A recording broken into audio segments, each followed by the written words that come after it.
இன்றைய காலப்பொழுதிலே நாம் இந்த சிவப்பிரகாசம்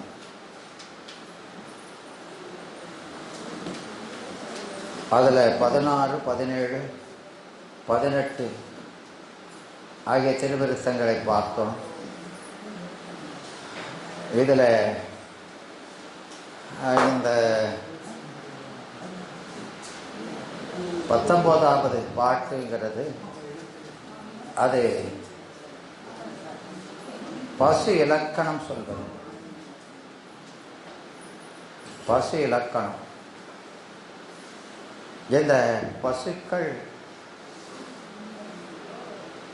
அது அநேகன் என்பார். ஏகன் அநேகன் ஆகிய ஆன்மாக்கள். அநேகம்னா எவ்வளவு? ந ஏகம். அநேகம்னானது ந ஏகம் இல்லையா? ஆமாம். அப்போ எத்தனை? என்னம்மா?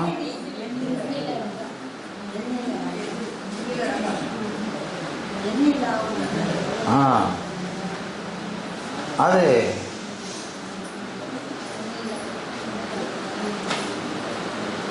குன்றாத பல்லுயிர்கிறார். பல்லுயிர் இல்லையா? அளவிட முடியாத உயிர்கள் இல்லையா? எண் இறந்ததா? எண் இறந்ததா? எண் இறந்ததுன்னா என்ன?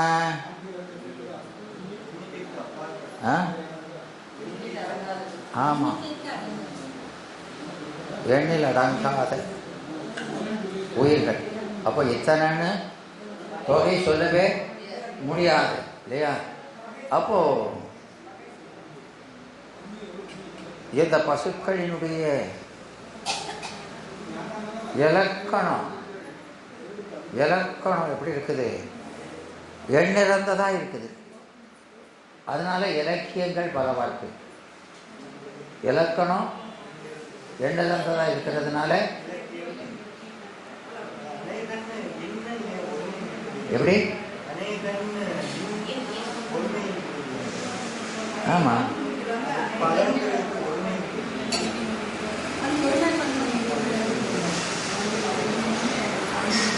அநேகன் அப்படின்னா அநேகம் அப்படின்னு சொல்றது தான். அநேகம் அப்படிங்கிறத அது ஆன்மா. அநேகம்ங்கிறது எண்ணிறந்தது. இது எது எண்ணிறந்தது? ஆன்மா அப்படிங்கிறதால அநேகன். அவனை ஏகன்னு சொன்னதுனால, அவனை ஆண்பால் மிகிதல ஏகன்னு சொன்னதுனால ஆன்மாக்கள் உள்ளபடி ஆணல்ல பெண்ணல்ல ஒன்றும் இல்லை. ஏகனும் அப்படி தானே. அவனை ஏகம் தான் சொல்லணும் இல்லையா? இவனை அநேகம்னு சொல்கிறது தான் என்ன சொல்கிறோம்? அநேகன்னு ஆண்பால் மிகி சேர்த்து சொல்கிறோம் இல்லையா? இப்போ சிவம் அப்படிங்கிறத தான் சிவன்னு சொல்கிறோம். விளங்குதா? அதுபோல் இப்போ புருஷன் அப்படிங்கிறோம். புருடன் அப்படிங்கிறது என்னது? ஆன்மா இல்லையா? அப்போ அவனுக்கு ஆண்பாலில் சொல்லக்கூடாது. பாலெல்லாம் இல்லாதது தான். புருடன் ஆண்பாலில் தானே சொல்கிறோம். அதுபோல தான் அதை சொல்கிறது. விளங்குதா? அப்போது இந்த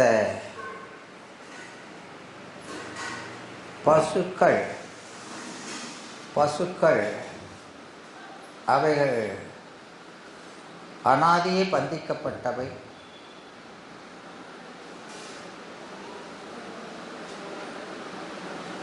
அது சுதந்திரம் இல்லாததாக. ஆமாம், அந்த ஊங்கிறது என்னது? செயப்படு பொருளாக இருக்கிறது. செயப்படு பொருள்னா காரியப்பொருள்னு சொல்லக்கூடாது. செயப்படு பொருள்னா காரியப்பொருள் அப்படின்னு சொல்லக்கூடாது. காரியப்பொருளாக எப்படி ஆகும்? தோன்றி நின்று ஆமாம் அழியும். எனவே இந்த பசுக்கள் அநேகனாகிய இந்த ஆன்மா அப்படின்னு சொன்னாலே வியாபகன் ஆன்மான்னு சொன்னாலே வியாபகம்தான் இல்லையா? எது வியாபகம்? அறிவு வியாபகம் இல்லையா? அதனால அது நித்தம். நித்த பொருள்னா வியாபகமாக இருந்து ஆகணும். அப்போ ஆன்மாங்கிறது தான் அதனுடைய சிறப்பு நிலை இல்லையா? பசுங்கிறது பொதுநிலை. பசுங்கிறது பொதுநிலை. அதனால் இந்த இறைவன் அந்த அனாதி இருக்கக்கூடிய அந்த சிவன் உடைமையால், எல்லாமே சிவனுடைய உடைமை, சிவன் அனாதி சிவன் உடைமையால் எவையும் ஆங்கே அனாதி எனப்பட்ட அணுவை, ஆன்மாவும் அனாதி எனப்பட்ட அணுவை அனாதி ஆர்த்த துயர் அகல இல்லையா? அப்போ துயர் எது? அனாதிய ஆர்த்த துயர் பாசம். அது அகல அம்பிகையோடு எவ்விடத்தும் காத்தால் அவன் கடனே கான் என்பார். இது யார் சொல்றது? யார் சொல்றது? உய்ய வந்த தேவராயனார். எனவே இறைவன் மாதொரு பாகனாக திகழ்தலால் மண்ணுயிர்கள் பெறும் பயனை விரிசி சொல்றார். எனவே உலகு உயிர்கள் யாவும் அந்த முன்னை பழம்பொருளுக்கு முன்னை பழம்பொருள் ஆகிய சிவனுடைய உடைமை. இவையெல்லாம் உடைமையும் அடிமையும். ஆதலால் அனாதியாய் உள்ள உயிர் தொகுதியை, அந்த அனாதியை பிணித்துள்ள அந்த பாசத்துயர் விட்டு நீங்கும்படி அம்மையப்பனாக கூடி நின்று கேவல சகல சுத்தமாகிய எவ்விடத்தும் காத்தருளல் அந்த முதல்வனது கடமையே. அப்போ நம்மை அவன் எப்பொழுதும் என்ன செய்கிறான்? ஆமாம், அவன் கருணை நிகழ்ந்து கொண்டே இருக்கிறது. அதனால தான் அந்த அருள்நந்தி என்ன சொல்கிறாரு? என்ன சொல்கிறாரு?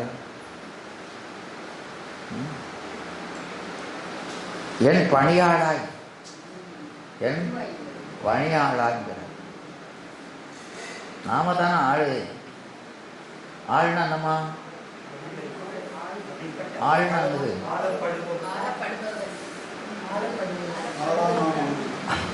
அவர் சொல்றாருன்னு நீங்க ஆள்னா அடிமை. ஆள்னா என்னது? அடிமை. ஆமா. அப்போ பதி பசு பாசம் என்று மூணு அனாதி என்பது அது திருமந்திரத்தில் சொல்றது. அப்போ இந்த ஆன்மாக்களுக்கு எந்த நிலையிலும் சுதந்திரம் இல்லை இல்லையா? அதுதான் சொல்லுவார். இந்த ஞானாமிர்தத்தில் அனாதி நிபிடம், அனாதி நிபிடம் அப்படின்னு சொல்லப்பட்ட அந்த ஆணவ மலகம். அதனால பரதஞ்சீரியம் கரைகளி பந்தம் என்பார். பரதந்திரியம் கரைகளி பந்தம்.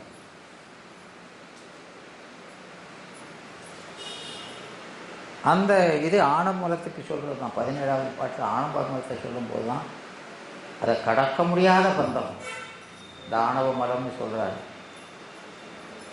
அதை உயிருக்கு ஏற்றினும் அமையும் என்பார். அது உயிருக்கு சொன்னாலும் அது பொருந்தும்.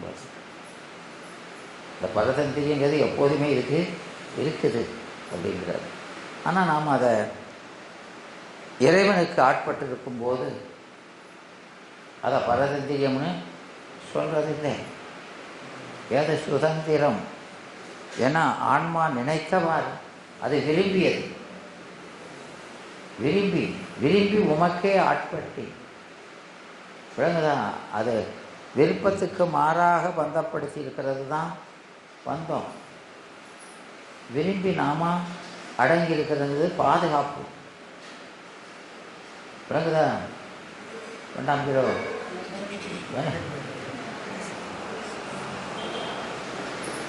அப்போ இதனால கட்டு நிலையிலும் வெட்டி நிலையிலும் ஆன்மாவுக்குன்னு சுதந்திரமாக செயல் இல்லை.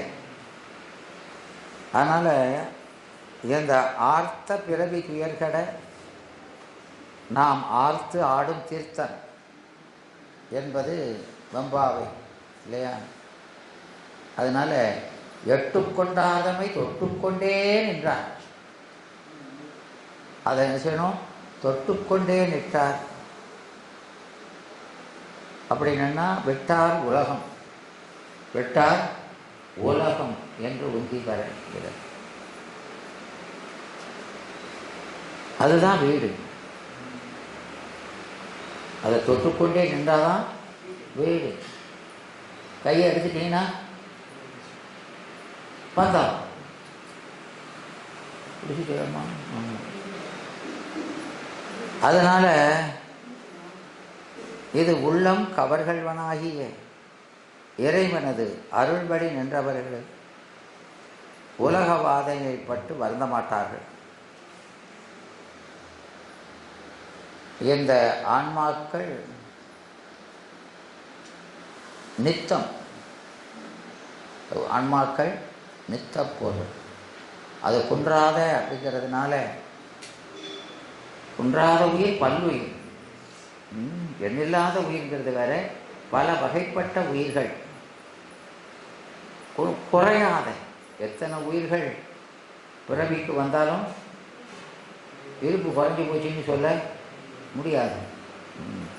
அதான் உளவாக்கிழி போர் என்பார். எப்படி சொல்வார்? உளவாக்கிழி போர்.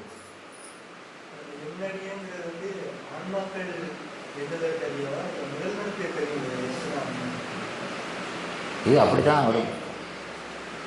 குஜர பரப்பத்தை சொல்வார். அவனுக்கு தெரியுமா, அவனுக்கு தெரியுமா தெரியாதுங்கிறதெல்லாம் பேச்சு இல்லை இல்லையா? ஏன்னா அவன் நமக்கு சொல்லியிருக்கிறத தானே ஆகமோ, அவன் தானே சொல்லியிருக்கான். உயிர்கள் எண்ணிறந்தது அப்படின்னு சொன்னால் எண்ணிறந்தது தான். எப்படி?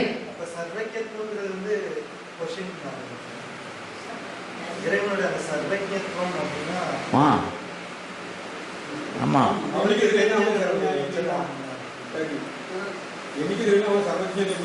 அதான் எண்ணிறந்ததுன்னு அறிகிறது தான். அதனுடைய உண்மையான இயல்பை அறிந்து கொள்வது தான் செல்வைக்கும். விளங்குதா? விளங்குதாம்மா? அப்போ அந்த மாதிரி அந்த இலக்கணம் வகுத்ததே யாரு?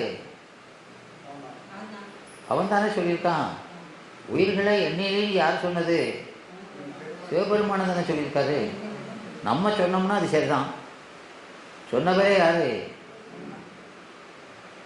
அவர் தான். ஏன்னா அவரை நீங்கள் அளக்காதீங்கன்னு சொல்லியிருக்காரா இல்லையா? வேண்டாதான் செய்தீங்க.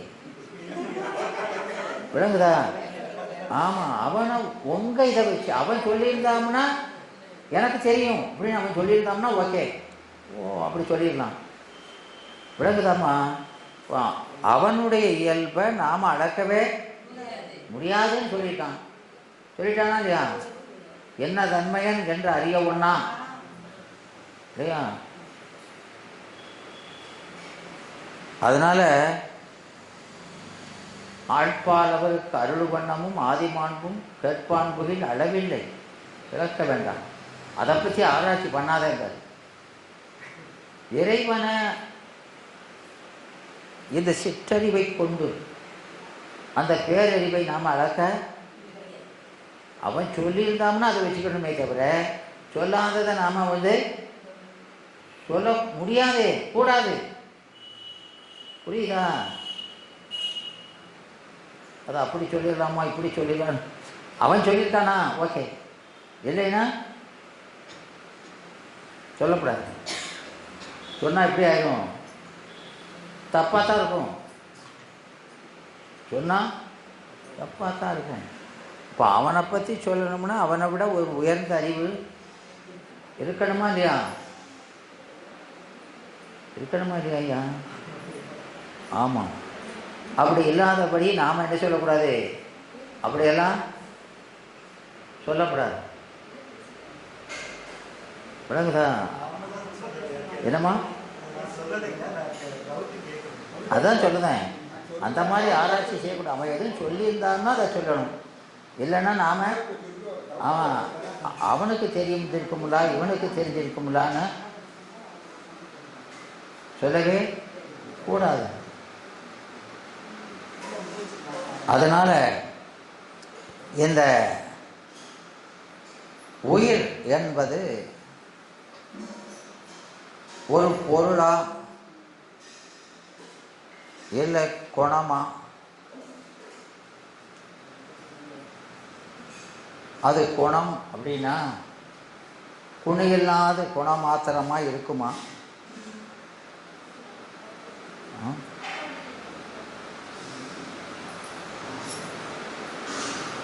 அது பொருள் அப்படின்னா அதுக்கு குணம் யாது? அதுக்கு வடிவம், நிறம், எடை இதெல்லாம் உண்டா உயிருக்கு? இது எங்கே இருக்கு? இந்த உயிர் எங்கே இருக்கு? இந்த உயிர் உடம்புக்குள்ளே இருக்குதுங்கிறோம், சொல்கிறோமா இல்லையா? ஆமாம். உடம்பு முழுசு இருக்கா? ஒரு பக்கத்தில் இருக்கா? இந்த உடம்புக்குள்ள இது எப்போ வந்தது? ஏன் வந்தது? எங்கே இருந்து வந்தது? இது எங்கிருந்து வந்தது? வந்தது வந்தபடியா இல்லாம ஏன் போகுது?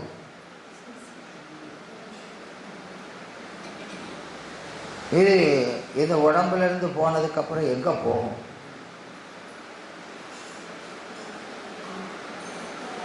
இந்த உடம்புக்கு வர்றதுக்கு முன்னால என்ன செஞ்சுக்கிட்டு இருந்தது? உடம்புக்குள்ள வந்து தான் என்ன செய்யுது? உடம்புக்குள்ள வந்து நீங்க என்ன செய்றீங்க? இது எங்க நோக்கி செல்கிறது? உயிர் எங்க பார்க்க போகுது? ஆவி உலகம் அது எங்க இருக்கு?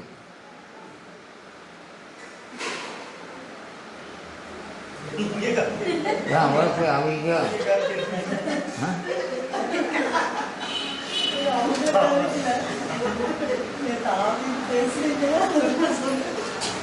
தூங்குதாரா முடிச்சுக்கிட்டு இருக்காரான்னு பார்க்கிறோம். ஆவியை பற்றி பேசினாங்க, கவனமா இருக்க.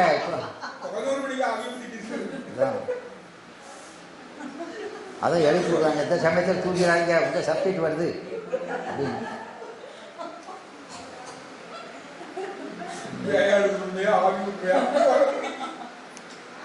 உங்களை கேள்விக்கெல்லாம் பதில் எழுத சொன்னா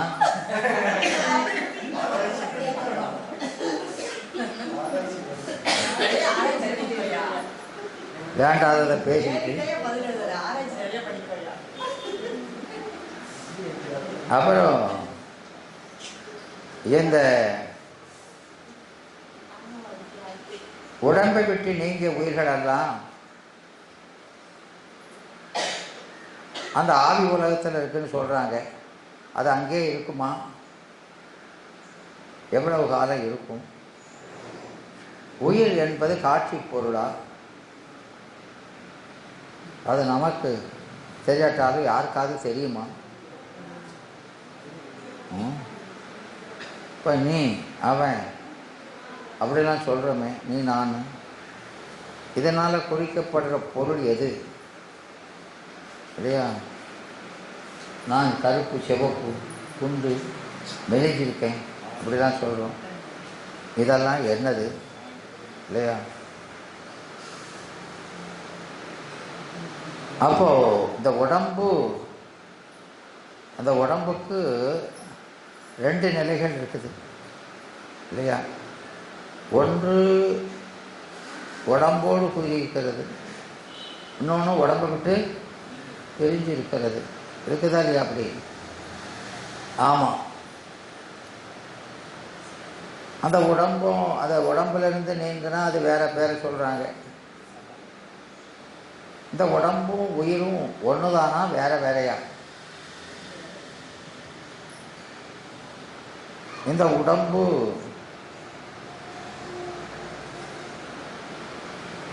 நான் மெலிஞ்சிருக்கேன், கருப்பாக இருக்கேன், சிவப்பாக இருக்கேங்கிறதெல்லாம் உடம்பு தானே. அப்போ நான் என்பதும் இந்த உடம்பு தானா? சரியா? என்று என் உயிர் பெறும். என் உயிரே. அப்போ என் உயிர்னா எண்ணுங்கிறது எது, உயிருங்கிறது எது?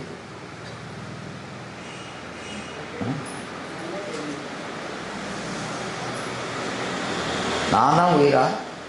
சரியா? வேறையா? அடுத்தவங்களை பார்த்து என் உயிரேன்னு கூப்பிடுறோம். அப்ப அவங்க தான் நம்ம. அடுத்தவங்களை பார்த்தா என் உயிரை விட்டுருவான்னு சொல்றான். யோ, அடுத்தவங்களை பார்த்து இல்லையா, உங்களை பார்த்தே சொல்றீங்களா? ஆமாம், நான் இதெல்லாம் கேட்டால் உயிரை விட்டுருவேன் அப்படின்னு. இப்போ நான் இது உயிரின்னு தான் இது.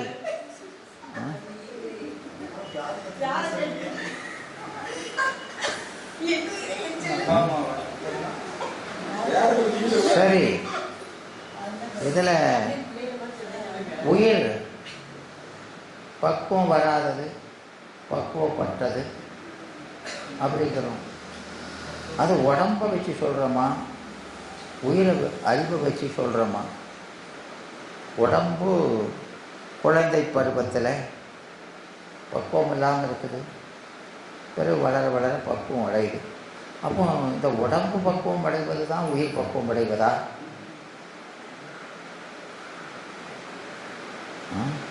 விளங்குதா? இப்போ உடம்புக்கு நல்ல உணவு கொடுத்து அதை நோய் நொடி இல்லாமல் பாதுகாத்து வந்தால் ஏன் ஒன்றும் இல்லை, சாப்பிடாம இருந்தால் கிருகில் வருது, அறிவு வேலை செய்ய மாட்டேங்குது, மயக்கமும் கொடுக்கும். மயக்கும் போது அறிவு தானே. ஆமாம், அப்போ நாம் சாப்பிடுறது உடம்புக்கா உயிருக்கா?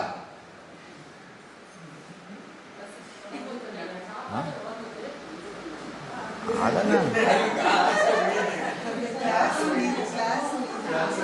ஆமாம். அப்போ இது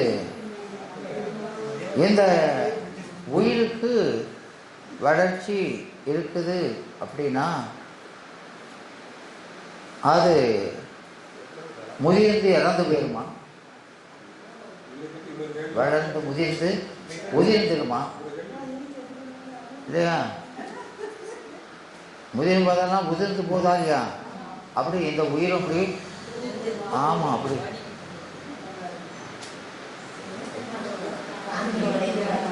ஓரறி உயிர், ஈரறி உயிர் அப்படிலாம் சொல்கிறோமே. இது உயிரினால உயிர் அறிவில் வேறுபாடா? அறிவு அறிவுக்கும் உடல் வேறுபாடு தான் நமக்கு தெரியுது இல்லையா? அப்போ இந்த உடம்பு தான் அறிவா? அறிவு நம்ம கண்ணுக்கு தெரியாது, ஆனால் அந்த உடம்பு வச்சு தான் என்ன சொல்கிறோம், இதெல்லாம் ஓரறி உயிர், ஈரறி உயிர், உடம்பு வச்சு தானே. ஆமாம், அப்போ உடம்பு தான் உயிரா? அதான் அறிவா? இந்த உயிர் உயர்தினையா அக்கிரணையா?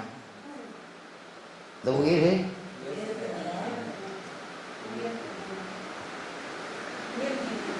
என்ன செய்யணும்? என்னம்மா?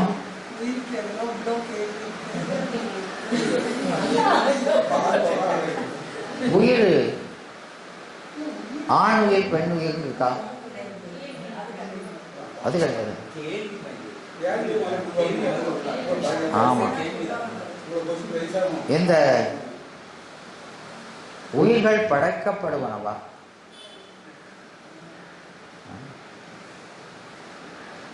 என்னை படைத்தவனே அப்படிங்கும். என்னை படைத்தவனே, என்னைங்கிறது உயிர் தானே. இல்லையா? எப்போ எதை சொல்லுவேனே தெரிய மாட்டேங்க. அப்போ அந்த உடம்புவையும் ஒண்ணுங்களா?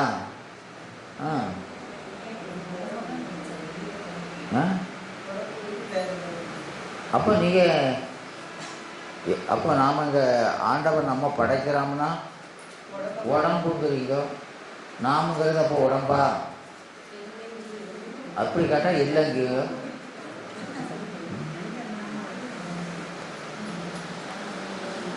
சரி, உயிர்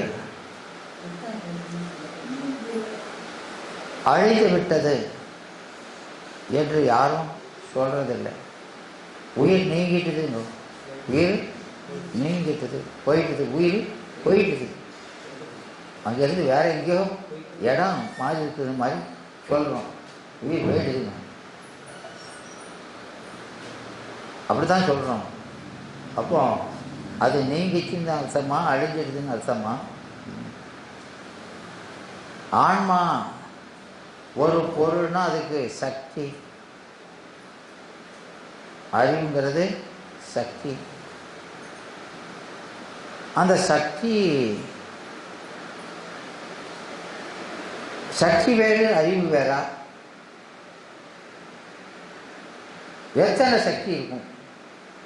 ஒரு சக்தியா உனக்கு? பல சக்தியா? எத்தனை சக்திமா இருக்கு உங்களுக்கு? அதெல்லாம் ஏகப்பட்டது இருக்கு. ஆமா,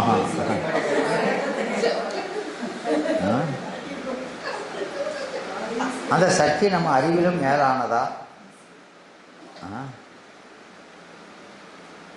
அப்போ அந்த சக்தி நம்ம அறிவை காட்டிலும் உயர்ந்ததாக இருந்தால் அதை வசப்படுத்தினா நாம் பெரிய சாதனைகள் செய்யலாமா? ஏன்னா அது ஒருத்தன் ஞானம்னா என்ன, ஞானம்னா என்ன அப்படின்னு ஒருத்தர் அவர் இருக்காரு.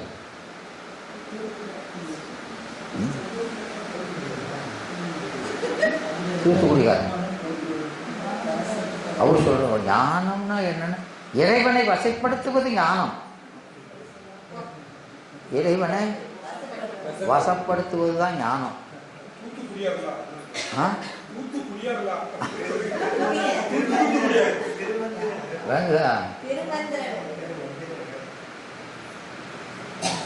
அப்படி அப்படி சொல்றாங்க. பொன்மொழிகளை பாருங்க.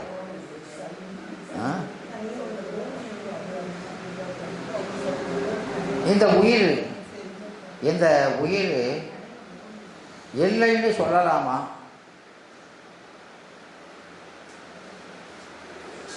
இந்த அறிவு அறிதல் என்கிறது தொழில் தான் இல்லையா? பண்பு, அது பண்புன்னு சொல்றோம். எதை? ஆமா, இந்த அறிவு என்பது இந்த உடம்பு முதலியவற்றின் வேறா?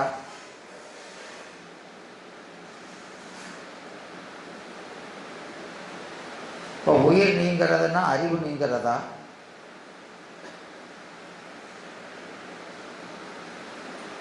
இந்த அறிவு தானே அறியுமா? அதற்கு வாயில் தேவையா?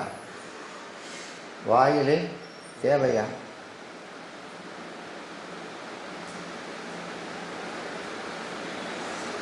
இதற்கு அறிவிப்பவர் உண்டு என்றால் அவர் இயல்பு எது? அவர் அறிவிப்பதானால் கருவிகள் தேவையா?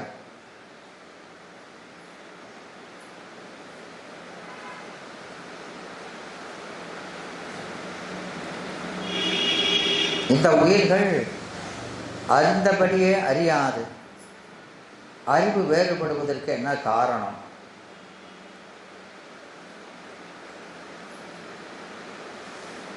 மறக்கிறது, பிறகு அறிகிறது. அப்போ மறப்பதற்கு என்ன காரணம்? பிரிவு நினைவு வருவதற்கு என்ன காரணம்?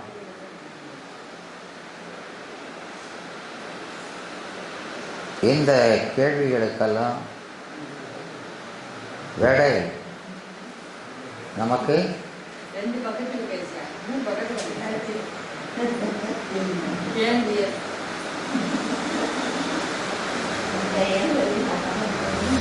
ரெண்டு பக்கம் தாண்டிட்டு முற்பாடுங்க.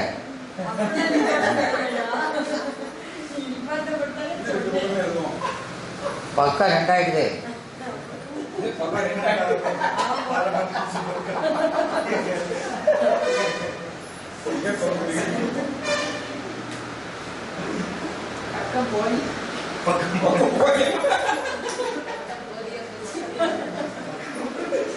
என்று இப்படி பல கேள்விகள். ஏன்னா இந்த உயிர் என்பது கருத்து பொருள் தான், காட்சி பொருள் அல்ல. சைவ சித்தாந்தத்தில் சொல்ற எல்லா பொருளுமே இறைவன், உயிர், ஆணவம், கண்மம், மாயை, இது எல்லாமே வியாபக பொருள். ஆமாம், கருதி அறிகிறது. எல்லா பொருளும் காட்சி பொருள், கருத்து பொருள் ரெண்டுக்குள்ளது அடங்குவது தான். அதனால இந்த காட்சிக்கு எழுதினா அதெல்லாம் தோன்றி நின்று அழிவதாயிரம் அதுவாங்க. அதனால இந்த இறை, உயிர், தழை, ஆணவம், கண்மம், மாயை, இது எல்லாமே நித்தம், வியாபகம். வியாபகம்னா வியாபக பொருளை எல்லாம் நாம் எதையும் பார்த்து புலனாகாது. அப்போ இவற்றுக்குரிய வேறுபாடு என்ன இல்லையா? இது காட்சிக்கு புலனாகாததை எப்படி வேறுபடுத்தி சொல்கிறோம் வெவ்வேறு பேரால இல்லையா? அப்போ அந்த வேறுபாட்டுக்கு என்ன காரணம்?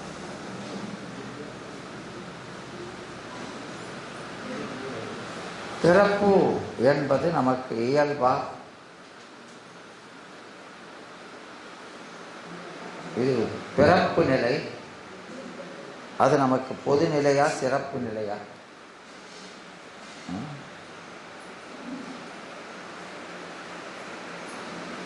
என்று இப்படி அதப்போ இந்த உயிர்கள் என்பது உள்ளபடி இருக்குதா? உயிர்னு ஒன்று அதில் இருக்குதா? ஏன்னா இல்லைன்னு சொல்றாங்க.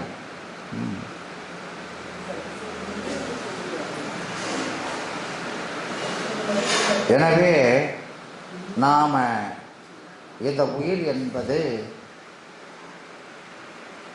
பதார்த்தாஸ் வரும். என்ன சொல்றோம்? பதார்த்தாஸ்னா என்ன? சொல்லால உணர்த்தப்படுகிற பொருள் இல்லையா? அதனால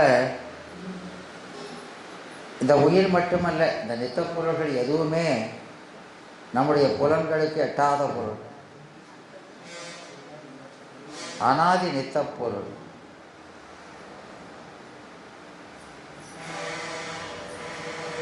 அது அது இந்த குணமாத்திரமாய் நிற்பது அன்று. குணமாத்திரம் தனியா நிற்காது. இது குணத்தை உடைய குணி. அதற்கு நிறம், வடிவம் முதலியன சொல்ல முடியாது. இந்த உயிருக்கு பசு, அணு, பிராணன், ஆவி, ஜீவன் என்று இப்படி பல பெயர்கள் இருக்கு.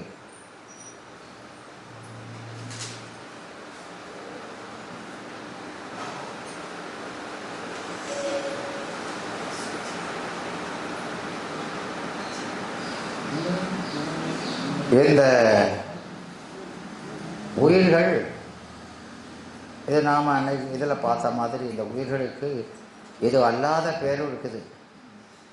இது அல்லாத இன்னும் வேறு பெயர்களும் இருக்குது.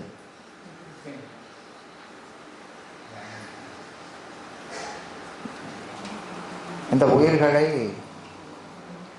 நாம் புருடன்கிறோம் இல்லையா, அசடன்கிறோம், ஆவிங்கிறோம். ஆவி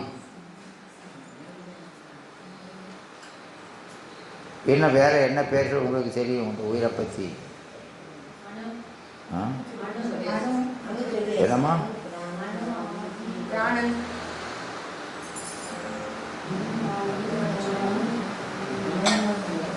எனவே இதை இன்னும் ஆகமங்களில் அது குணம் பற்றி இன்னும் பலவாக சொல்லப்பட்டிருக்க ஆகமங்கள் வெவ்வேறு வரும். அதனால் அதுக்கு 18 பேர் விலகி இருக்குதுங்கிறது சொல்லியிருக்காங்க இந்த உயிருக்கு, இல்லையா?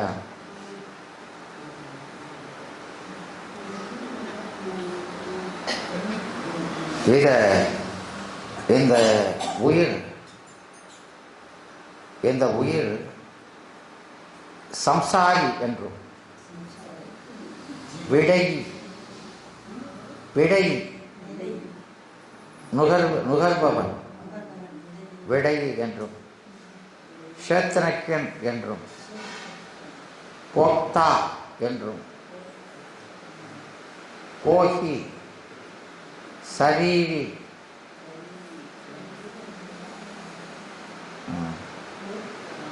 ஏன்னா ஆகமத்தில் ஞானினே ஒரு பேர் இருக்கு உயிருக்கு, ஞானி. அதனால தான் அதை வச்சு தான், ஏன்னா அந்த சுலோகத்தை தானே மாற்றிருக்கிறாரு. இந்த ஞானின்னு வரதான் உமாபதி சிவம்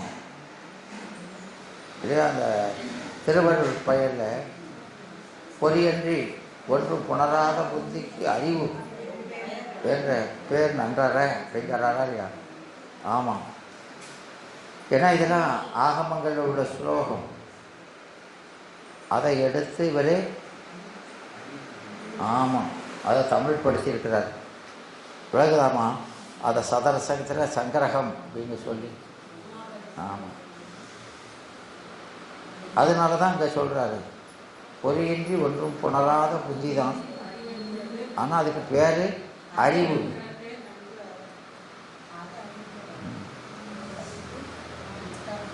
அப்போ ஞானின்னு பேருங்க இருக்குது.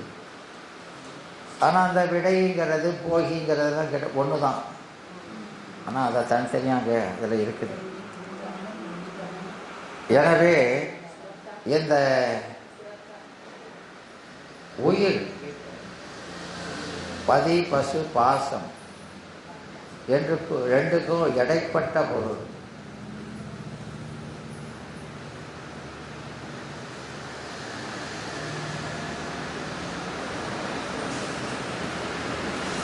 இதெல்லாம் நமக்கு 3-4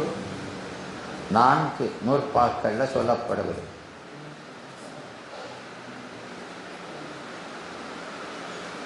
மூணுலையும் சொல்றாரு, 4லையும் சொல்றாரு.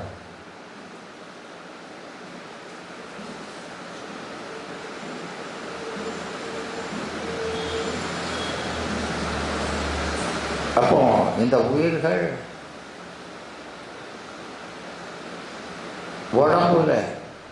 உடம்பை கொண்டு உயிர்கள் அறிகிறோம். உடம்பை கொண்டு தான் உயிரினுடைய இருப்பு அறிகிறோம் இல்லையா? அதனால தான் இந்த உடம்பை நாமன்னு நினைக்கிறோம். இந்த உடம்பை வச்சு தான் அறிகிறோம். அப்போது இந்த உயிர்கள் இந்த உயிர்களுக்கு, ஏன்னா தாவரத்துக்கும் உயிர் இருக்குங்க, ஓரடி உயிர். அப்போ அது வாடுதல், தாவரம் வாடுதல், பூரித்தல், அதெல்லாம் இருக்கா இல்லையா? ஆமாம். பூத்து காய்த்தல், அதனால் இதெல்லாம் மரங்கள் உயிரே என்பது. ஏன்னா மரங்கள் உயிர் அல்ல,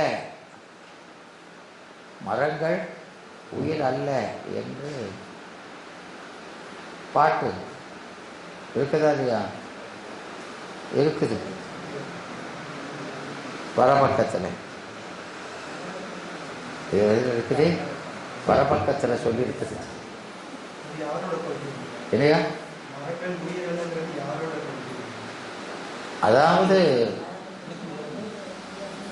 இது அந்த உலகாயுதல்ல, உலகாயுதல் அப்படின்னு சொல்றது. அப்புறம் இந்த உயிர்கள் மரங்கள் எல்லாம் வெட்டினா வளருத, வெட்டினாலும் வளருத.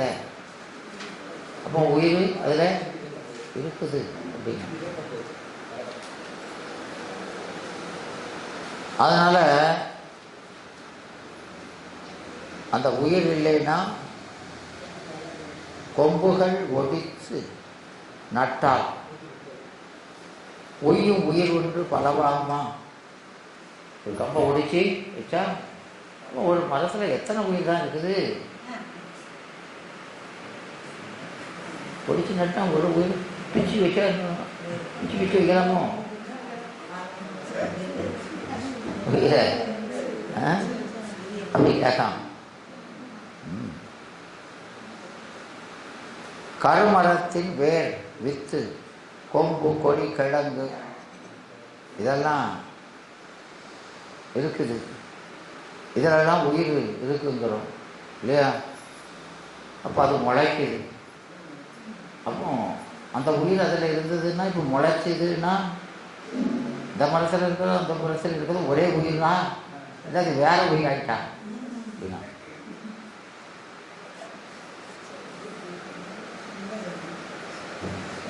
குழப்பதான்.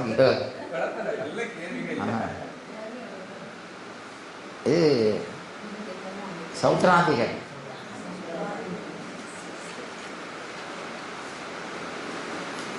இப்படியெல்லாம் கேள்விகள் இருக்குது. அப்போ இந்த உயிர்கள் ஒட்டு மொத்தமாக இந்த உலகம் முழுவதிலும் உயிர்கள் வியாபகமாக இருக்குன்னு சொல்லிட்டோமா இல்லையா? வியாபகமாக இருக்குதுன்னா அப்போ எல்லா உடலுக்கும் ஒரு உயிர் தான் இருக்கா? எப்படிமா இருக்குது? உயிர் எல்லா பக்கமும் இருக்குங்க. அப்போ அந்த உடம்பு கூட இருக்கணுமா இல்லையா? உங்கள் உடம்பு கூட இருக்கணும், இந்த உடம்பு கூட இருக்கணும், அந்த உடம்பு கூட இருக்கணும், எல்லாத்துக்கும் இருக்கணும். அப்போ ஒரு உயிர் தான் எல்லாத்துக்கும் இருக்கான் நிறைஞ்சி.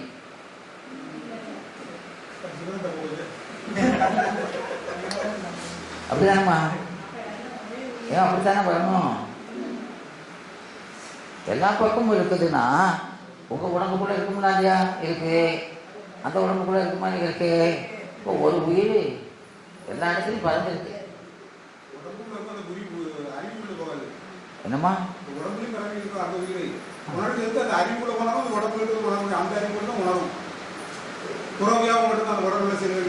இல்லை, அது அது அப்படி சொல்லிடாதீங்க. அதில் வித்தியாசம் இருக்கு. அப்படி சொல்ல முடியாது. விளங்குதா? சொல்லுங்கம்மா. இப்படி கேட்குறாரு கேள்வி. சரி, இப்போ ஒரே உயிரே பலவாக பிரிக்கப்பட்டு இருந்ததுன்னா ஒரு உயிர் இல்லையாம்மா? இப்போ பெரும்பாலும் பக்கத்தில் இருக்கும் சங்கரப்பட்டா நமக்கு சந்தோஷமா இருக்கு இல்லையா? அப்படியா? அப்போ ஒரே ஒருத்தனை ஏன் அவன் சந்தோஷமா இருக்கான், இவனுக்கு ஏன் துன்பப்பட்டு இருக்கான்? அவன் சந்தேகம் வருதா இல்லையா? ஏப்பா அப்படி அப்போ ஒன்றா இருக்க முடியாதுன்னு இருக்கா இல்லையாம்மா? ஆமாம். அப்போ ஒருத்தன் முத்தி அடைஞ்சாப்புனா எல்லா பேரும் உதவின்னு அத்தனை உடல் விழுந்துடணும். அப்படி ஒன்று விளக்காங்க இல்லையா? ஒரே குழப்பமாக தான் இருக்கு.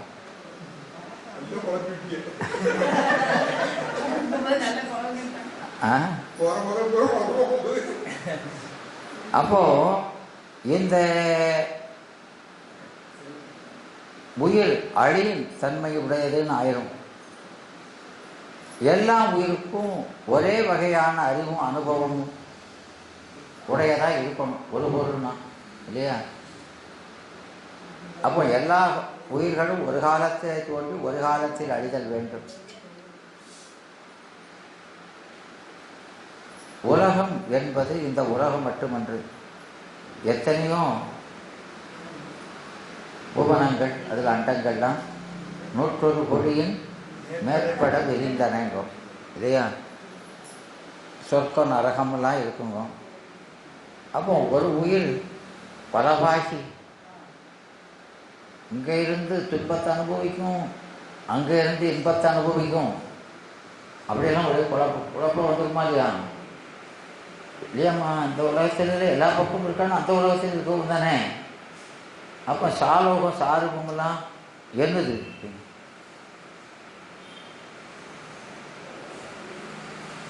புரியுதாம்மா? புரியுது இன்னுமா?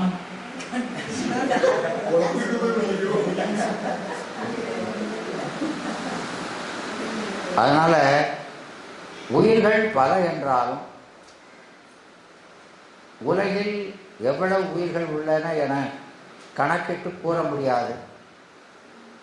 அனாதியே இருந்த கணக்கற்ற உயிர்கள் தான் அவ்வப்போது தத்தம் வினைப்பயன்களை அனுபவித்திற்குரிய புதிய புதிய உடம்புகளை எடுத்து புதிதாக பிறக்கின்றன இல்லையா?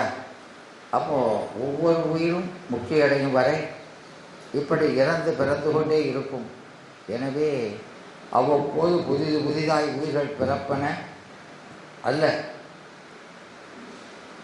அவை ஒருவரால் அவ்வப்போது புதிதாக படைக்கப்பட்டு எந்த உலகுக்கு அனுப்பப்படுவதும் அல்ல. ஃபேக்ட்ரியில் செய்கிற மாதிரி செஞ்சு வாங்க அப்படின்னு அனுப்புகிற மாதிரியும் இல்லை. அப்போ அனாதியே எவ்வளவு உயிர்கள் இருந்தன, எவ்வளவு உயிர்கள் பிறப்புக்கு வந்தன, எவ்வளவு உயிர்கள் முக்தி அடைந்தன, இன்னும் எத்தனை உயிர் முக்திக்காக காத்திருக்கிறது, இதெல்லாம் சொல்ல முடியாதுங்க. இதெல்லாம் எதுவுமே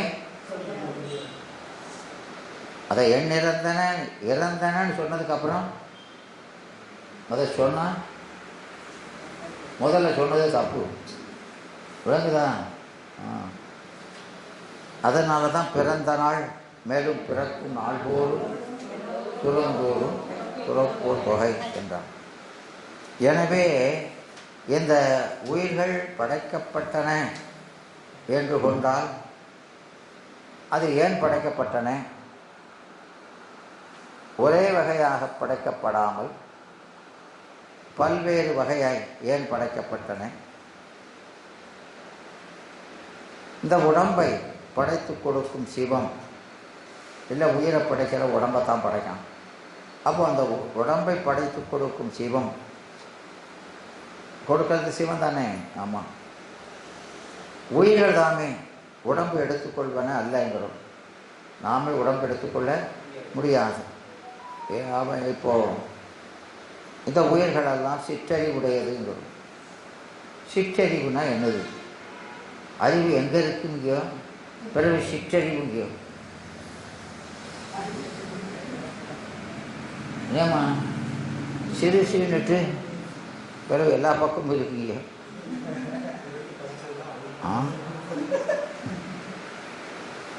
ஆதலின் இந்த உயிர்கள் செய்த வினைகளையும் அவற்றின் பயன்களையும் அந்த பயனை அனுபவத்திற்குரிய உடம்பு வகையினையும் அறிந்து அந்த உயிர்களுக்கு படைத்து கொடுக்கிற பேரறிவும் சுதந்திரம் உடைய பொருள் உண்டு என்று நாம் கொள்ள வேண்டியது இருக்கிறது. இதுக்கெல்லாம் அவரவருக்கு தந்தாற் போல உயிர்கள் எண்ணில்லாதன்னு சொன்னால் அவற்றின் தன்மையும் இலக்கணமும் எண்ணில்லாதது தான். அப்போ அதுக்கு வேண்டிய சட்டைகளும் எண்ணில்லாதது தான். அப்போ அதெல்லாம் யாரு படைக்க? ஆமாம், அளவிறந்த அறிவுடையவன். யாருடைய அறிவு அளவிறந்து இருக்குதோ அவன்தான் அதை கொடுக்க முடியும். விளங்குதா?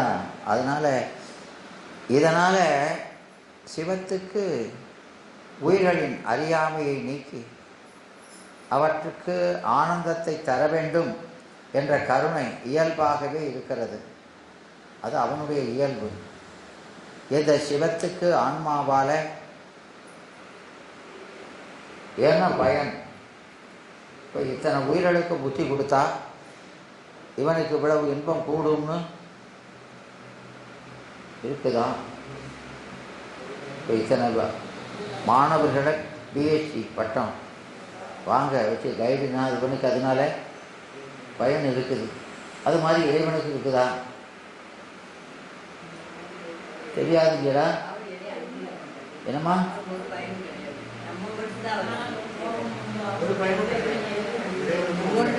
அவனால பயணிக்கல, அவனுக்கு பயணிக்க.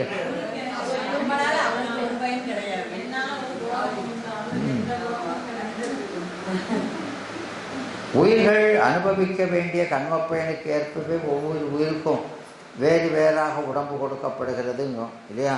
காமியத்துக்கேய கைகால் முதலாய் ஒவ்வொருக்கும் ஆசரவை செய்து திருச்சி அப்படின்னு சொல்கிறோம் இல்லையா? எனவே இந்த வேறுபாடு இருக்கு. இந்த வேறுபாடு நிலையாகவே இருக்குமா, மாறிட்டே இருக்குமா? எப்படி இருக்கும் அப்படிங்கிற. எனவே உடம்பு மாறி மாறி வருதல்,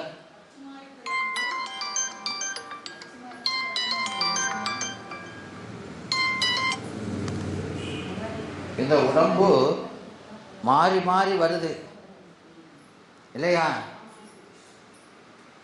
அப்போ உயிருக்கு பிறப்பும் இல்லை இறப்பும் இல்லை. உடம்புடன் கூடுவது பிறப்பு, உடம்பை விட்டு நீங்கினா இறப்பு. அதுவும் இந்த இறப்புல எல்லா உடலும் நீங்குமா, ஒரு உடல் நீங்குமா அப்படின்னு. எனவே இந்த 5 சரீரம் ஆன்மாக்களுக்கு 5 சரீரம் இல்லையா? அப்போ இந்த மனிதருக்கு போல புழுவுக்கும் 5 சரீரமா? என்னம்மா?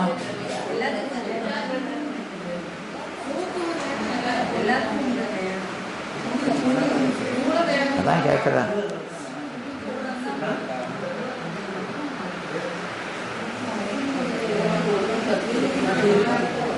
அப்போ ஓரடி உயிர், ஏழடி உயிர், அப்போ எல்லாத்துக்கும் 5 சரீரம் இருந்தா எல்லாத்துக்கும் ஒன்று போல அறிவு வரணுமே.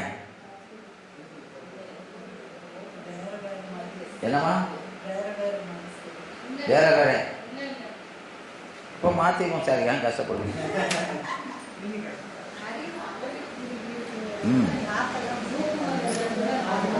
இந்த தூர உடல் நீங்கினால் வேறொரு தூர உடல் அந்த உயிரின் சூக்கும உடலில் இருந்து தோற்றுவிக்கப்படும். அப்படி தோற்றுவிக்கப்படுவதற்குரிய காரண சக்தி அந்த சூக்கும உடல்ல இருக்குது இல்லையா? அதனால இந்த சிவத்துக்கு உயிரினுடைய அறியாமையை நீக்கி அவற்றுக்கு ஆனந்தத்தை தர வேண்டும் என்ற கருணை இயல்பாகவே இருக்குது. இந்த சிவத்துக்கு ஆன்மாவால் எந்த பயனும் இல்லை. உயிருக்கு அறியாமை நீங்குதலும் ஆனந்தத்தை பெறுதலும் ஆகிய பயன் அதுக்கு தான் பயன் உண்டு. பாசத்துக்கு உயிரின் அறியாமை நீங்குவதற்கு கருவியாக இருக்கும் அந்த நிலை மட்டும்தான். அதுக்கும் என்ன கிடையாது, எந்த விதமான பலனும் கிடையாது. அதனால் உயிருக்கு பலன் உண்டு. பாசத்தாலையும் பதியாலையும் உயிருக்கு பலன் உண்டு. பாசத்துக்கு இல்லை, பாசத்துக்கோ பதிக்கோ எந்த பொருளாலும் எந்த பயனும் இல்லை இல்லையா?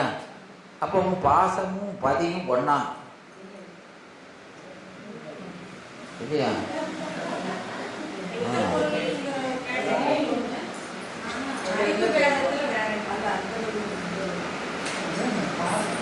அப்போ பாசத்துக்கு உயிராலோ சிவத்தாலோ ஒரு பயனும் இல்லை இல்லையா? அதுபோல் சிவத்துக்கும் உயிராலோ பாசத்தாலோ அப்போ ரெண்டு தன்மையும் ஒன்று போல தானே இருக்குது.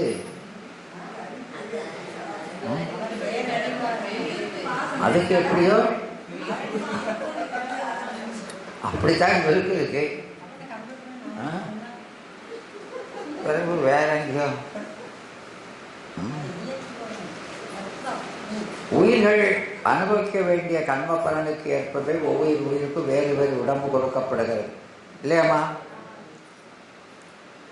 அப்போ இந்த பலனை நாம நேரடியாக பாசத்திலிருந்து பெறலை இல்லையா?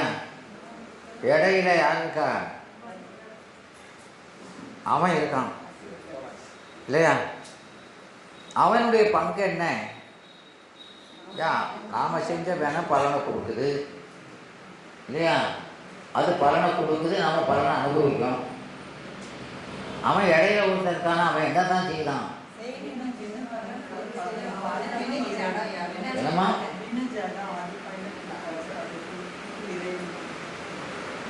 அப்படி அவன் இப்படிந்து நமக்கு தொண்டுழியம் பண்ணோம்னா அவனுக்கு எந்த வேலை காரணமா அப்படி செஞ்சுட்டு இருக்கான்? அந்த வினைக்கு பேர் கர்மைன்னு பேர் வைக்கலாம். நம்ம செஞ்ச வினைக்கு வினைன்னு நம்ம செஞ்சதை சொல்றது போல அவனுக்கு அதை கருணைன்னு சொல்றீங்களா?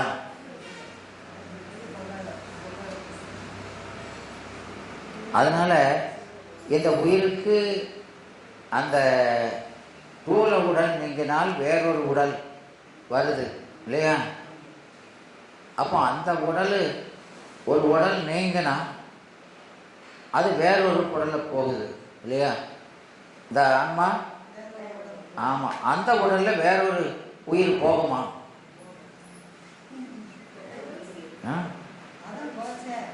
இந்த ஆன்மா போயாச்சு, ஒரு வீட்டை காலி பண்ணிட்டு போயிட்டா அந்த வீட்டுக்கு வேற ஒருத்தன் வாடகைக்கு வரானா இல்லையா? அப்படி வருமானா? வருமானா? என்னம்மா?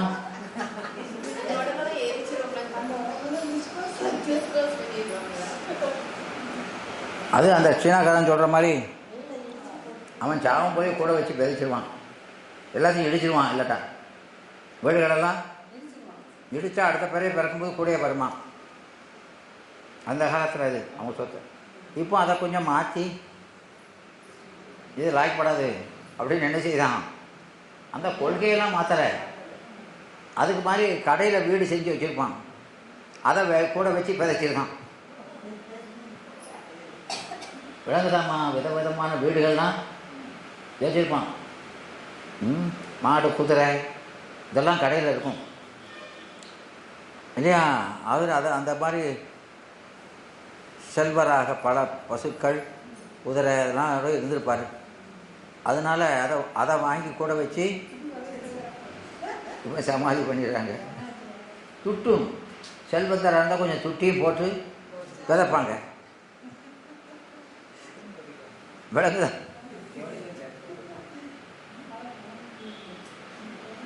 உங்களுக்கு அதெல்லாம் நம்பிக்கை இல்லை என்னம்மா?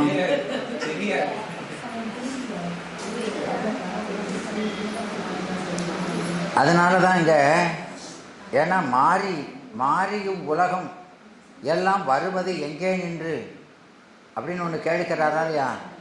இந்த உலகமெல்லாம் மாறி இவ்வுலகமெல்லாம் வருவது எங்கே நின்று வருது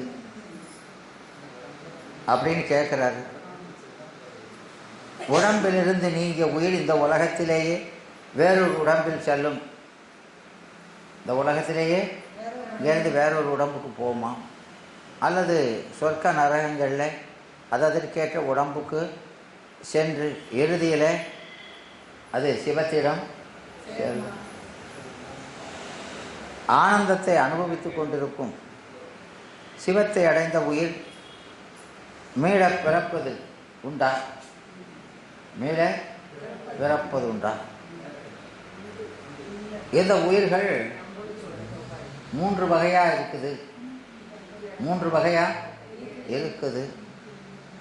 அது ஒரு மலமுடையது, இருமலமுடையது, மும்மலமுடையது வரும் இல்லையா? அப்போது ஒரு மலம் உடையராக மும்மலம் உடையராக இருந்து இருமலம் உடையராகி மும்மலம் ஒரு மலம் உடையராக அப்படி ஆகாங்களா? இல்லையா? இப்போ இல்லை, இது மாறி வருமா?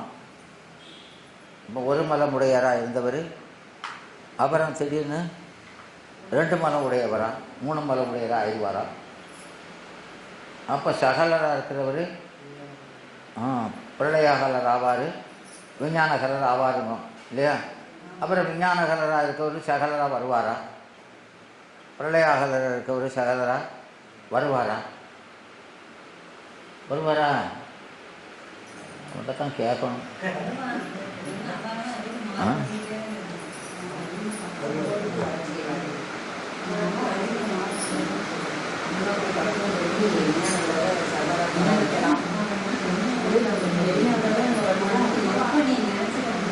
இந்த ஆன்மாவுக்கு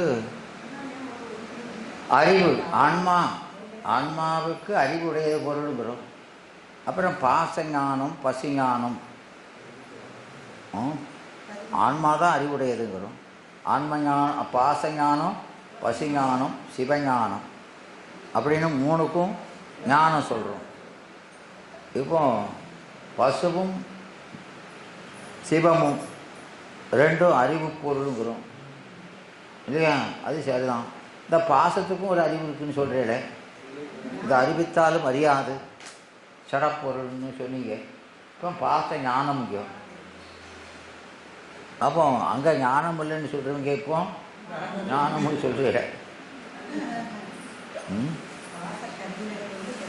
இந்த உடம்பில் இருக்கும் ஆன்மா வேறு இல்லையா? இந்த ஆன்மாவை உள்நின்று இயக்கும் அறிவு வேறா? அறிவு எங்கும் வியாபகம்ன்றீங்க இல்லையா? அப்போ எல்லாம் கலந்துருக்கும் அப்படின்னு தான் அர்த்தம் இல்லையா? கலந்துருக்கிறது இப்போ வேறன்னு சொல்கிறீங்களே, அந்த வேற இந்த வேறனா எப்படி வேற?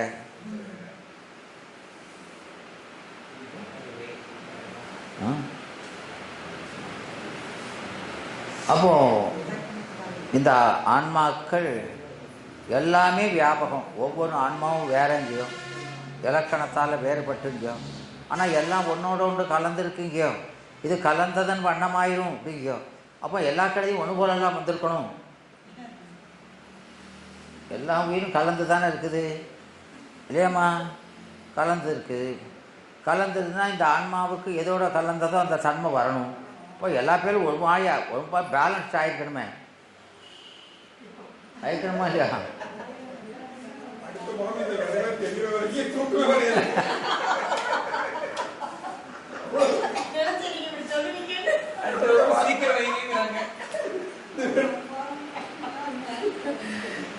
இவங்களுக்கு நாம தான் தெரியாதுன்னு நினச்சிக்கிட்டு இருந்தோம்.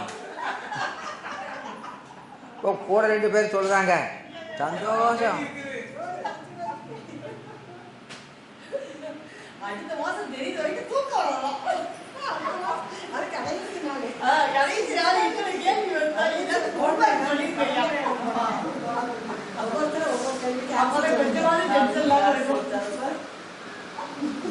இந்த உடம்பில் இருக்கிற சக்தி,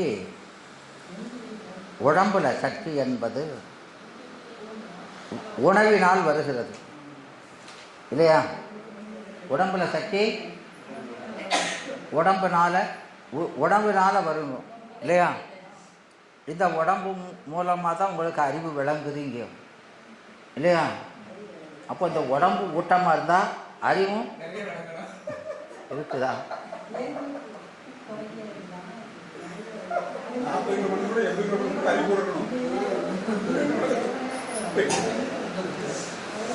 என்று இப்படி இந்த கேள்விகளுக்கெல்லாம் என்னமா ஆமா என்னமா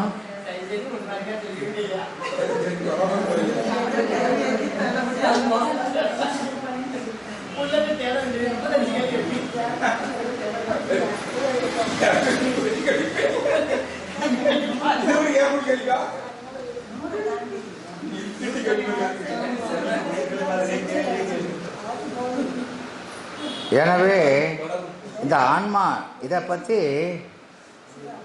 நம்ம ஈஸ்வரமூர்த்தி பிள்ளை தெரியுமா? தெரியும்.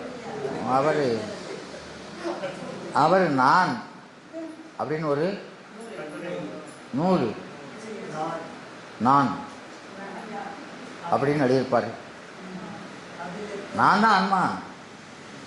அதனால் என்ன சொல்லியிருப்பார்? அதை நான் அப்படின்னு இல்லையா? அப்போ அவர் அதை சொல்லுவார். அதாவது வளர்ந்த நாடுகள், வளர்ந்த அப்படின்னு சொல்லக்கூடிய நாடுகள் எல்லாம் வளராத நாடுகளாக இருக்குது.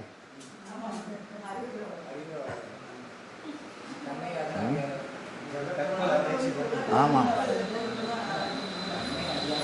எனவே இன்றைக்கு எத்தனையோ கண்டுபிடிப்புகள்லாம் வந்திருக்குது இல்லையாம்மா? ஆமாம். டிவிங்காம், மிச்சிங்காம், வேற பிள்ளைங்க எத்தனையோ இருக்குது. என்னையா? ஆமாம் ஆமாம், அப்படி இருக்குது. இவ்வளவு கண்டுபிடிச்சிருக்காங்க. ஆனால் இதை அனுபவிக்கிற பொருள் எது? அது எப்படி எது இருந்துட்டு போகுது? அனுபவ பொருளை பார்க்குறவங்க அனுபவிக்கிற யாருங்கிறத இந்த அகநோக்கு அது வரலை இல்லையா? அதை பற்றி ஆராய்ச்சிகளும் நிகழலை இல்லையா? ஆமாம். எனவே இப்போ நிகழ்கிற ஆராய்ச்சியெல்லாம் சடத்தை நோக்கிய ஆராய்ச்சிகள், சடத்தை நோக்கிய ஆராய்ச்சிகளாக இருக்குது. சடத்தை சார்ந்து சடத்தை ஆராயும், சடத்தை சார்ந்து அது ஒரு காலமும் நிலைச்சதாக இருக்காது. சடம் நிலையாதது. அப்போ அந்த ஆராய்ச்சியின் பயனும்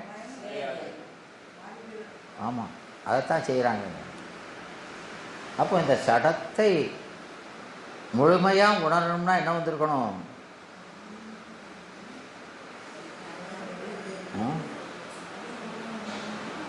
இதை முழுமையாக இந்த சடத்தை அறிஞ்சுக்கணும்னா முழுமையான அறிவை பெற வேண்டும்னு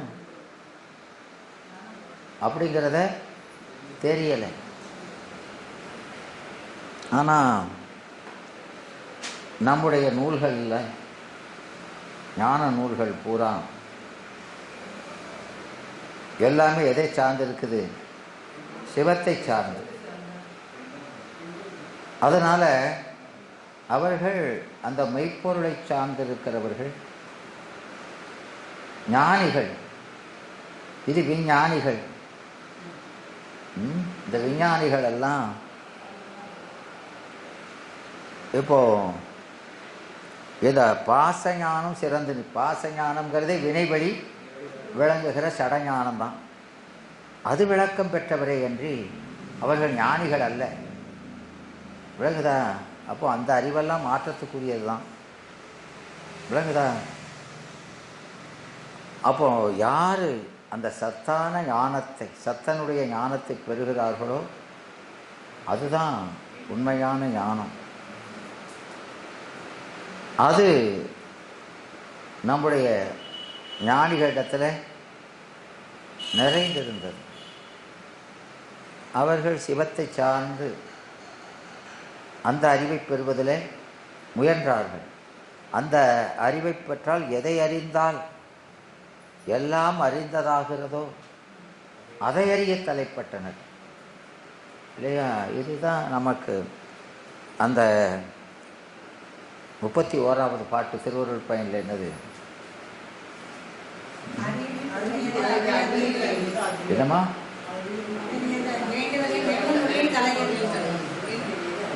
மனப்பாடம் பண்ணியாச்சு. ஆமாம். அப்போ வேண்டும் பொருள் அது என்ன இருந்தது? அது மாறிக்கிட்டே இருக்குது. மாறிக்கிட்டே இருக்கா இல்லையா? ஒவ்வொரு நேரத்துக்கும் ஒரு பொருள் தேவைப்படுது இல்லையா? அப்போ அதுக்கான முயற்சி வெவ்வேறா? ஆமாம். அப்போ இது ஒரு நாளும் ஆறாது. இது ஒரு நாளும் ஆறாது. அரிஜாட்சி எல்லாம் முடியாதுன்னு ஒரு நிறைவுக்கு வராது இல்லையா? இப்படிதானம்மா. அதனால பிறவியும் நீங்காது. நீங்காது தானே?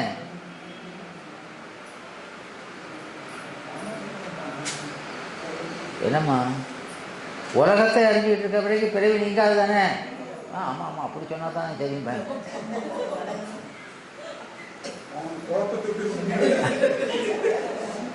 அப்போ இந்த அதனால தான் அங்க சொல்றாரு அந்த பாட்டில், வேண்டும் பொருளில் தலையிலது போல இல்லையா? அப்போ எந்த ஒரு பொருளை அறிந்தால் எல்லா தேவைகளையும் பூர்த்தி செய்யுமோ அந்த பொருளை பெறுவதற்கு முயலணும். இல்லைன்னா அது முடிவே இல்லாமல் தொடர்ந்து பிறந்துக்கிட்டு தான் இருக்கும். அப்போ அந்த முக்கிய முடிந்த நிலை வரணும்னா என்ன செய்யணும்? ஆமாம், ஏன்னா அறிவு விளக்கம் பெற்றால் தானே முக்கியம் சொல்லியிருக்குது இல்லையாம்மா? இப்போ அந்த அறிவு விளக்கம் எப்போ பெறலாம்? எப்போ பெறலாம்? இப்போ அந்த உத்தேசம் இல்லை.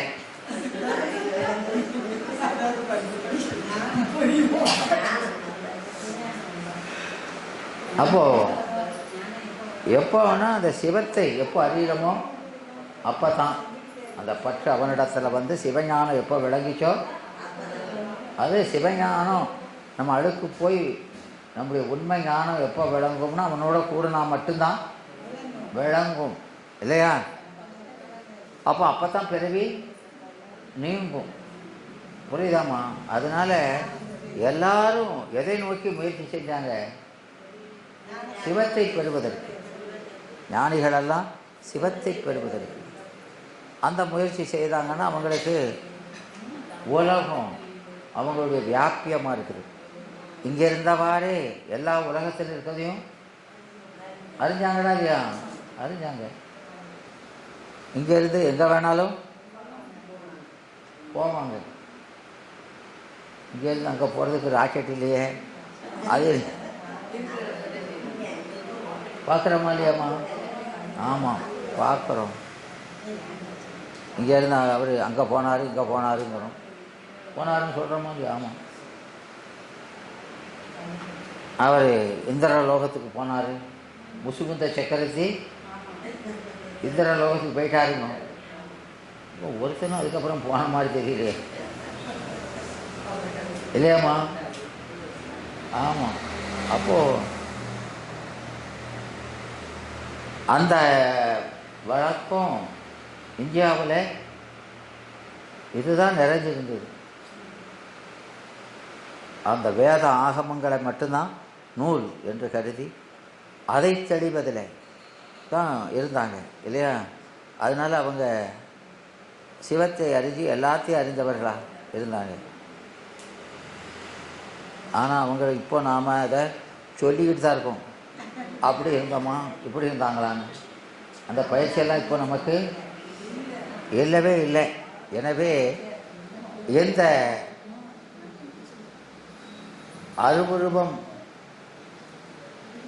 குறி குணங்கள் முதல் ஈடு கட்டு வீடு இது அனைத்தும் இன்றி, இது எதுவுமே எல்லாமே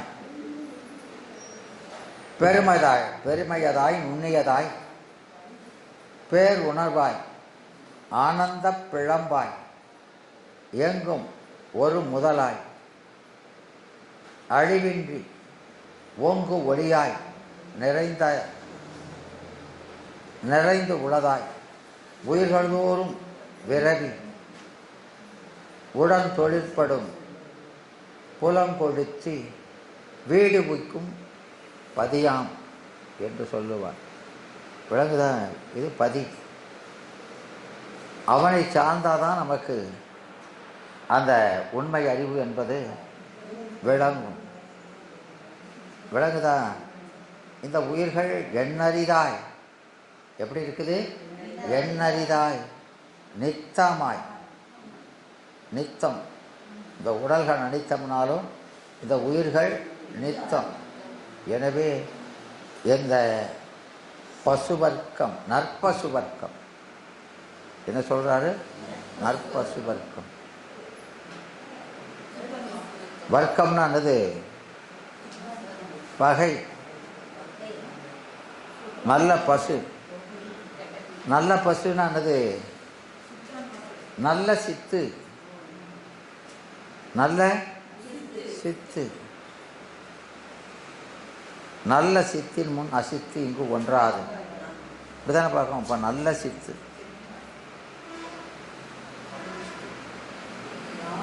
நல்ல சித்துனா என்னது? என்னையா? சுத்த சுத்தம். இங்கே நற்பசு வர்க்கம். நல்ல ஆன்மாங்கிறது என்னது? ஆன்மான்னு சொன்னாலே வியாபகம்தான். விளங்குதா? எனவே அறிவுமயமாக இருக்கக்கூடிய இந்த ஆன்மாக்கள் எண்ணறிதாய் இத்தனை அளக்கவே முடியாததா நித்தமாய் அது வியாபகமாக இருந்தால் அது நித்தமாகத்தான் இருக்கணும் இல்லையா? ஆன்மானாலே வியாபகம்தான். அப்போ வியாபகமாக இருக்க பொருள் பூராமே நித்த பொருளாக தான் இருக்கும். ஆனாலும் இருள் மலத்தில் அழுந்தி மல இருளாலே பந்தப்பட்டு இருவினையின் தன்மைகளுக்கு ஈடான யாக்கை நல்வினை தீவிகனருக்கு ஏற்ற சரீரம். இருவினைகளுக்கு ஈடான ஆக்கை. அப்போ நல்வினை தீவினை இவற்றுக்கு ஆமாம். அப்போ நல்வினை தீவினைகள் இவற்றிற்கு ஈடாக அப்படின்னா முன்னால் செஞ்ச நல்வினை தீவினைகளுக்கு தகுந்தாற் போல இந்த உடம்பு இல்லையா? ஆனால் நீங்கள் என்ன படிச்சீங்க?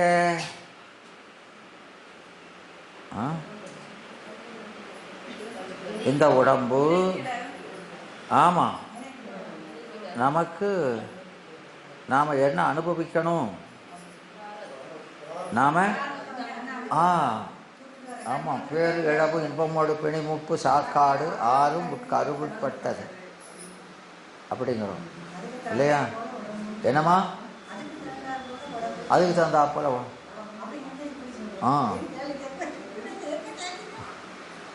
விளங்குதா? என்ன சார்?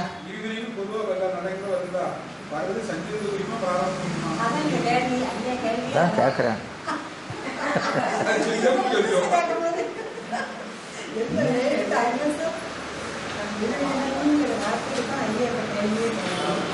அப்போ இந்த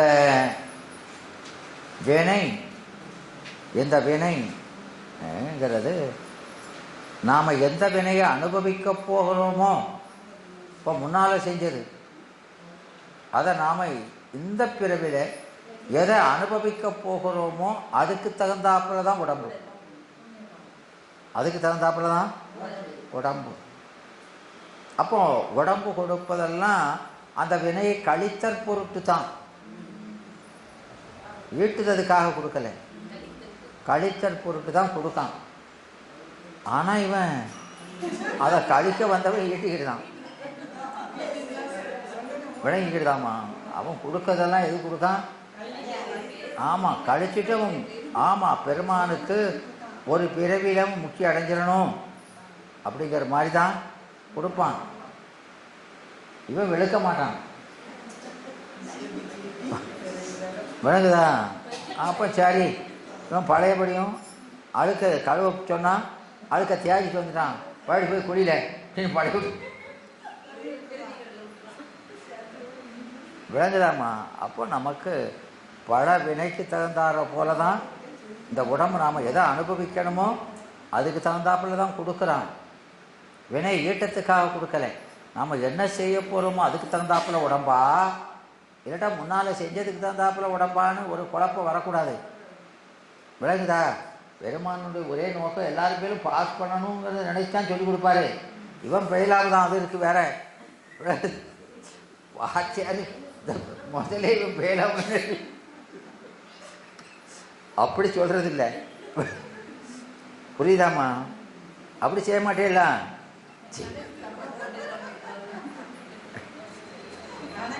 ஆமா, என்னம்மா?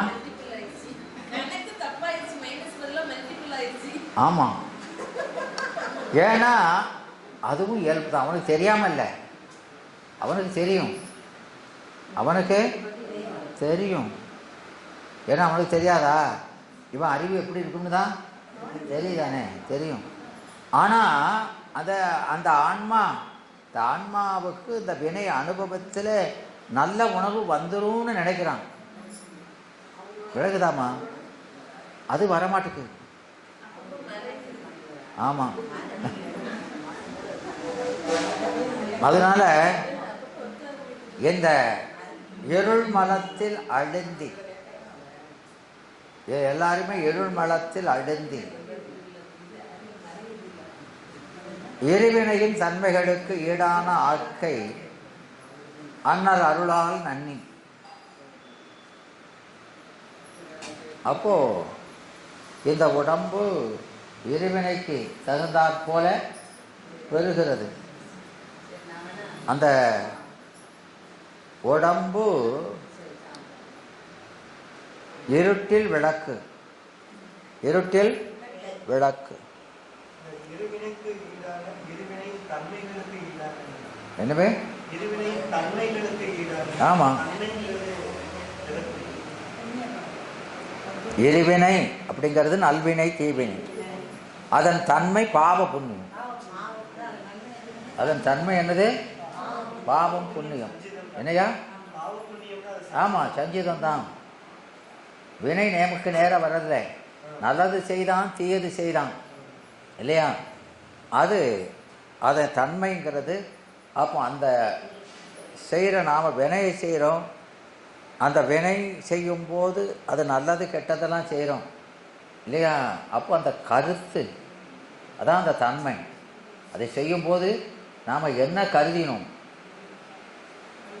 விளங்குதா சாமி? இப்போது உங்களுக்கு ஒரு கேடு செய்கிறோம், இல்லை நன்மை செய்கிறோம் இல்லையா? அது செய்கிறது நல்வினை தீவினை. அவன் என்ன கருதி செய்தான்? அது வலிமையாக இருக்கலாம். அதை வெல்வினை வெல்வினைன்னு பிரிக்கமா இல்லையா? இல்லையா? அதனுடைய தன்மை இன்டென்சிட்டி, இன்டென்சிட்டிங்கிற மாதிரியா? ஆமாம், அது அவனுடைய அறிவின் தன்மைக்கேற்ப இருக்கும். அந்த அறிவு எப்படி வருதுன்னா அதுவே வினை வழிதான் வருது. புரியுதா? ஆனாலும் இந்த வினைப்படி நீங்கள் செஞ்சாலும், வினைப்படி நீங்கள் அதை செஞ்சால் கூட உங்களுடைய இயல்பான அறிவு இருக்கா இல்லையா? அதில் மறைச்சிக்கிட்டு இருக்குது. கொஞ்சம் கொஞ்சமாக அது வளர்ந்துக்கிட்டு தான் இருக்குது.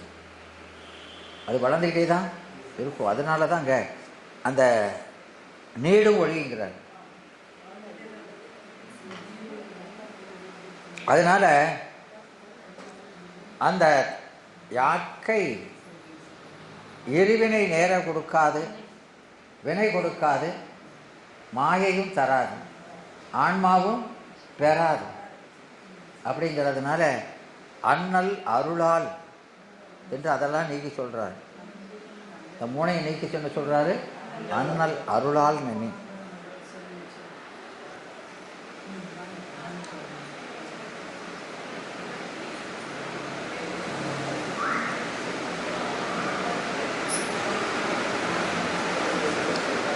அப்புறம் அதை நன்னி அவை அவராய், அவை அவராய் எவை? அந்த யாக்கை, யாக்கை மட்டுமில்லை, யாக்கைன்னு தலைமை பற்றி சொன்னாராலும் தனு கரண புவன போகம் ஆகிய எல்லாம் அதே நாமனும். அதனால் அந்த கருத்தினால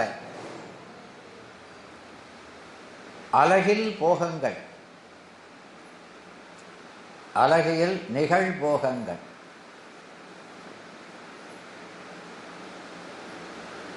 நிகழ்போகம் இல்லையா? ஏன் நிகழ்ங்கிறாரு?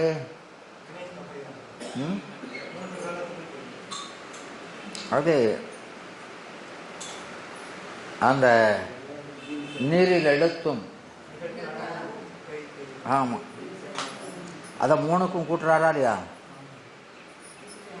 நீரில் எடுத்து, நிகழ் நீரில் எடுத்து, நிகழ் கனவு, நிகழ் பெய்த்து. பெய்த்தர் வெறும் பொய் காட்சி இல்லை, காட்சி அதில் நிகழ்ந்தது பொய்யா இருக்கலாம், ஆனால் அது கண்டது அது மெய்தான். அதனால் போக்குவரவு உடைத்தாய். அப்போ அந்த போகங்கள் அருந்து ஆற்றால், அருந்து மாற்றால்னா என்ன? அருந்தும் போது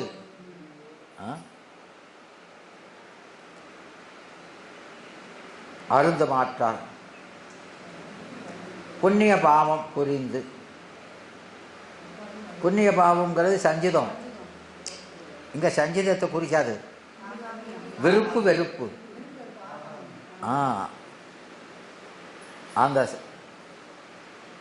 சஞ்சிதத்துக்கு காரணமான விருப்பு வெறுப்பு, அதுதான் ஆகாமியம், அதுதான் ஆகாமியம்.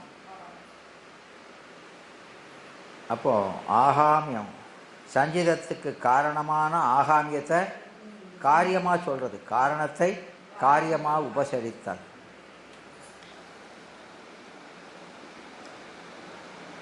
புரிந்து மீள மீளச் செய்து, பாவங்களை மீள மீளச் செய்து.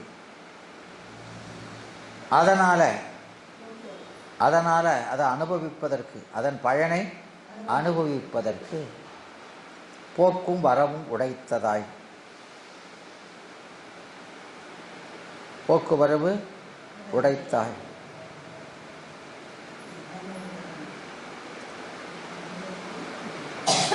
அப்போ அந்த போக்குவரவு எதுக்காக கொடுக்கான்?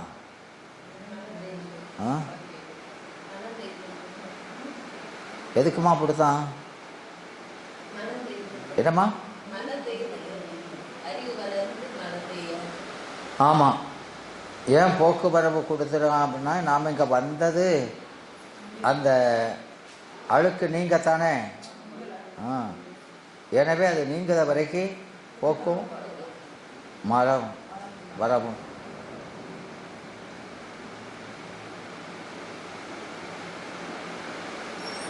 அது புணரும் இருள் மலபாகம், ஆன்மாவை புணர்ந்திருக்கிற இருள், உடனாய் நிற்கும்னு அர்த்தம். புணர் இருள் மலபாகம். மலபாகம்னா பரிபாகம், மலத்தினுடைய பக்குவம் பொருந்திய கால். அப்போ அது வர்றதுக்காக தான் கொடுக்கான். அது வந்துருச்சுன்னா உள்நிலவும் ஒளியதனால், அதான் சத்து. உள்நிலவு ஒளிக்கு தான் சிவம், சத்து, அதான் அருள். முதல்ல அருள்னு சொன்னாரா இல்லையா? அருளால் அப்படிங்கிறது தான் இங்கே உள்நிலவும் ஒளி. அதனால் இருள் அகற்றி உள்நிலவு ஒளி, அதனால் இருள் அகற்றி. அப்போ இது இந்த பாசம் இறைவினையின் தன்மைகளுக்கு ஈடான ஆக்கை. அது எப்படி இருந்தது?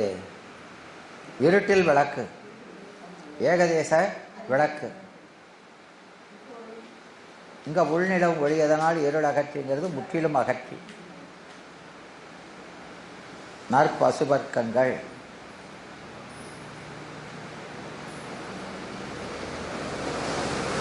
பாதம் முற்றிடும். நற்பசுபர்க்கம் சுத்தான்மாக்கள் பாதம் முற்றிடும். பாதம் முற்றிடும்னா என்ன? சிவனது திருப்படி நிழலை அடையும் என்று அப்போது எதுக்காக வந்ததோ அது நிறைவு பெற்றால் ஆமாம் அதுக்கு இயல்பான முக்தி நிலையை அடையும்.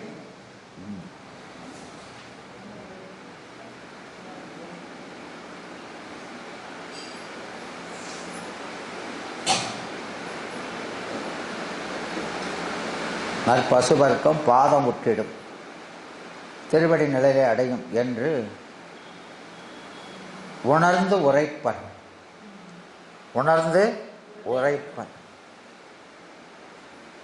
வேத ஆகம கருத்தை உணர்ந்து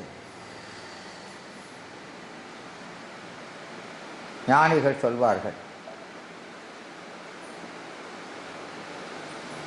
என்று இங்கே சொல்கிறார். விளங்குதாமா?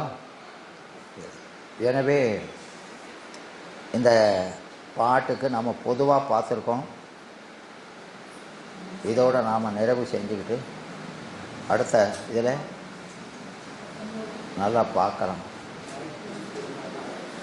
வாழ்த்தும் குறுமரபு வாழ்த்தும் வான்முகில் விளாது பெய்க மழிவளம் சுரக்க மன்னன் கோன்முறை அரசு செய்க குறைவில்லாத உயிர்கள் வாழ்க நான்மறை அறங்கள் உங்க நல்தவம் வேள்வி மல்க மேன்மைக்குள் செய்வ நீதி விளங்குக உலகமெல்லாம் மேன்மைக்குள் செய்வ நீதி விளங்குக உலகமெல்லாம் மேன்மைக்குள் செய்வ நீதி விளங்குக உலகமெல்லாம் கைலாய பரம்பரையில் சிவஞான போது நெறிகாட்டு பெண்ணை பயில் வாய்மை மெய்கண்டான் சந்ததிப்போர் மெய்ஞான பானுவாகி குயிலாரும் பொழில் திரு ஆவடுதுறை வாழ்க்கூர் நமச்சிவாய் தேவன் சைலாதி மரபுடையோன் திருமரபு நீடூடி சளைகமாதோ திருச்சிற்றம்பலம். இன்னைக்கு வகுப்பு இருக்கு, அதுக்காக முடிச்சாச்சு.